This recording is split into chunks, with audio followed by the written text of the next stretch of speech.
Oui, bonjour, je suis le docteur Fadel Seibou. Je vais vous parler de la résections transurétrale de la vessie, intervention endoscopique mini-évasive principalement utilisée pour le diagnostic et le traitement des tumeurs vésicales, notamment les tumeurs de la vessie non infiltrantes, c'est-à-dire PTA, PET1, ou pour les lésions bénignes. Comme indication principale, nous avons donc les tumeurs vésicales suspectées ou confirmées pour le diagnostic et le traitement, éventuellement.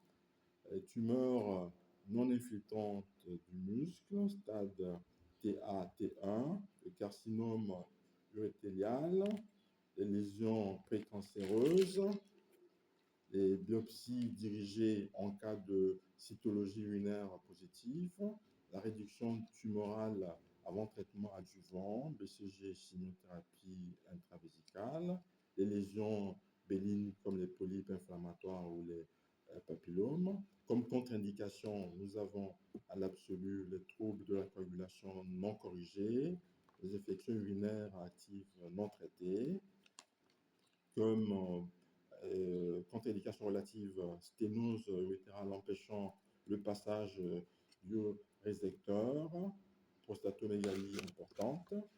Pour le matériel utilisé, nous avons pour l'endoscopie le résécteur avec boucle de résection monopolaire ou bipolaire.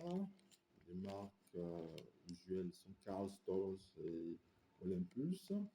Générateur électrochirurgical avec comme réglage coupe 80-120 watts, coagulation 50-70 watts, un cystoscope rigide ou flexible si nécessaire avec optique 30 degrés, un liquide d'irrigation avec solution isotonique NaCl 0,9% ou lysine 1,5% si monopolaire, solution physiologique si résection bipolaire, les caméras vidéo plus écran HD 4K pour une meilleure visualisation. Autre équipement, sonde urétérale pour drainage post-opératoire, cathéter vésical à 3 voies 20-22F pour irrigation continue, matériel d'anesthésie générale ou anesthésie.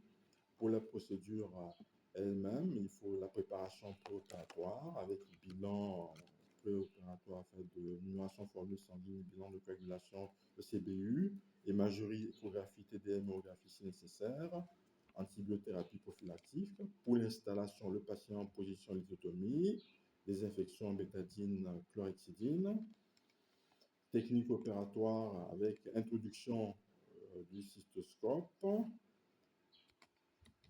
Pour cela, il faut la lubrification par gel lidocaïne ou silocaïne.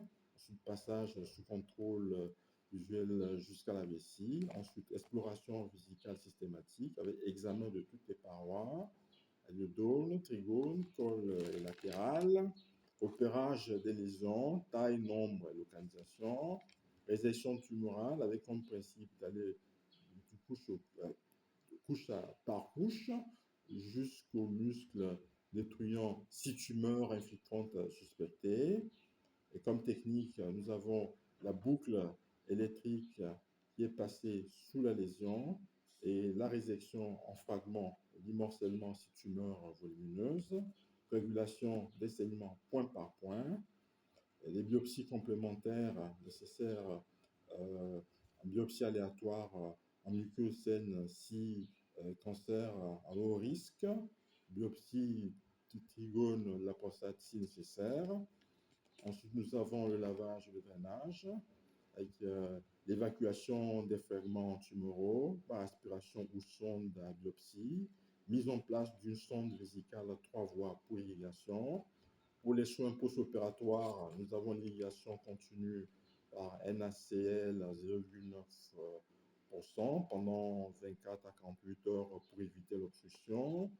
Antibiothérapie selon le CBU, analgésie de paracétamol plus ou moins NS, ablation de la sonde après 2 à 3 jours si absence d'hématurie.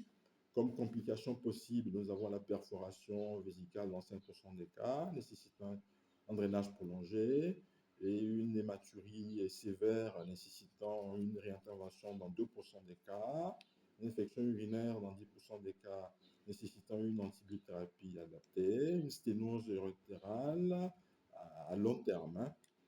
Donc, pour le suivi post-résection transurétrale de la vessie, nous avons l'anatomopathologie sous 7 à 10 jours, après précision de la nature, hein, de la tumeur quand même, hein.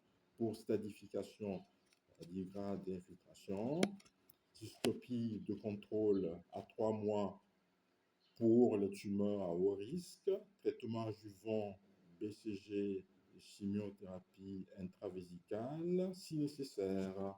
Je vous remercie.